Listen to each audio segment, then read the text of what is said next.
Are you buying a home sight unseen and putting all of your trust in a real estate agent?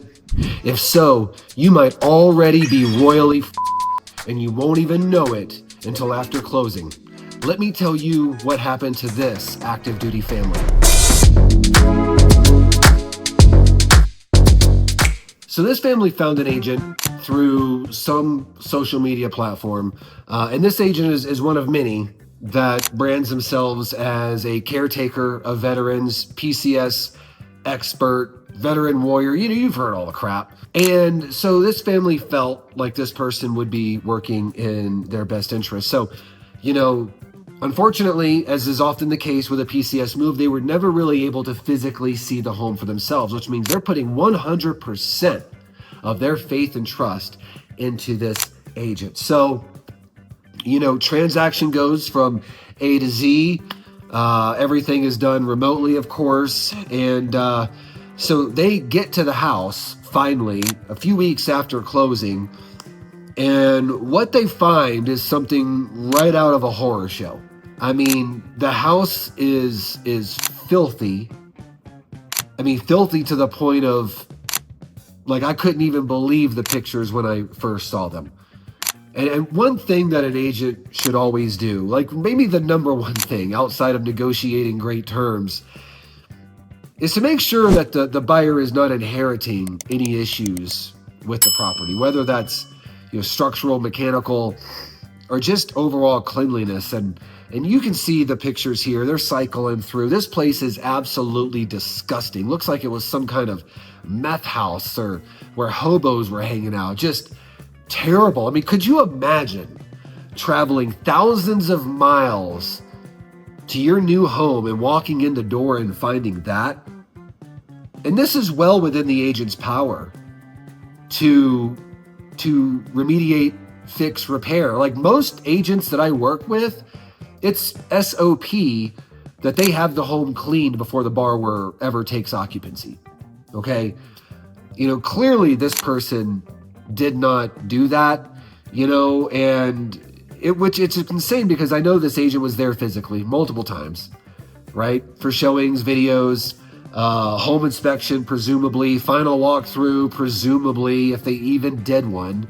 And there's just no excuse for this soldier and their family to show up to this crap. Now, it gets even worse, okay?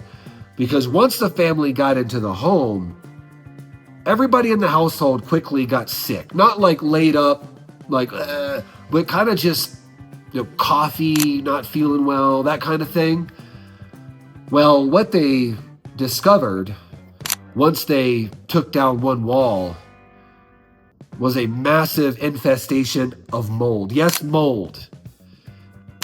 So not only was this home a freaking disaster from top to bottom, but now requires heavy mold remediation. Okay? Complete disaster. So that's the problem. Now, how did they get there? Well, the truth is they were duped. They were misled. They fell for a tagline by somebody that has a similar background, used all the right verbiage, marketing, advertisement, social media, looked how it's supposed to look. But that person did not back all that up.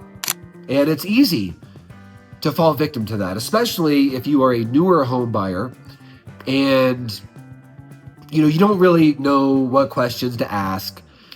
It's very easy to fall victim to these types of people. So the lesson here is if you are unsure whom you're getting in bed with, reach out to someone that you trust. Reach out to me. I can look up any agent in the United States and I can tell you all their production numbers, how much VA they've done, things like that. Okay. I can also kind of snoop around in the market to see if I can find out some reviews on them. And that's another thing. Look up online reviews, but there is a little bit more due diligence that you can do rather than just taking, an advertisement's word for it. And, I don't know how this buyer fell in the lap of this person, but, it's really, really unfortunate. Now, That was the problem. That's how they got into it. So what's the fix? Well, unfortunately, once closing occurs, the fixes are few and far between, and for the most part, involves legal action. So, these particular buyers found their way to my wife, who is an agent, and she gave them information on what to do next, or at least, paths to pursue. Because right now, not only did this family inherit a freaking pigsty that needed a lot of cleaning from top to bottom, but now mold remediation is not cheap, right? And being they inherited the problem, right? That never should have happened. So really, you look at two things. One, did the seller know that there was mold on the property? And I've seen this before too, that sellers knew there was a mold problem, never disclosed it, which is a requirement in most states. And then buyer, after closing, legally goes after them for the cost of remediation, damages, etc. So this is certainly an option on the table for these borrowers. But also, you look at the agent. Did the agent really do their due diligence the way they are supposed to? Should that agent, fork over some, if not all, the cost of remediation and damages? In my opinion, yes. Because that's part of the agent's responsibility, especially when you're buying sight unseen, because that's what you're freaking paying them for. It's very, very upsetting, because these types of instances give all agents a bad name, right? All agents that work with veterans, involved in military, VA, all of them a bad name. So fortunately, again, this person found their way to my wife, who is, even though she is in no way, shape, or form involved in that transaction and is not being compensated whatsoever, she's trying to help them fix the situation, because the military is our community and we always try to do right by the military. So buying sight unseen for an active duty and perhaps even veteran is kind of the nature of the beast. But if you're going to do that, understand the inherent risks and make sure that you are aligned with an agent that is operating with honesty and transparency and doing the due diligence, so that you do not inherit unnecessary and potentially catastrophic problems. If you have any questions on this, if you want me to research an agent that you're talking to, please reach out. We'll set up a phone consult and we'll talk it through. If you like this video, please subscribe to this channel and check out my other content.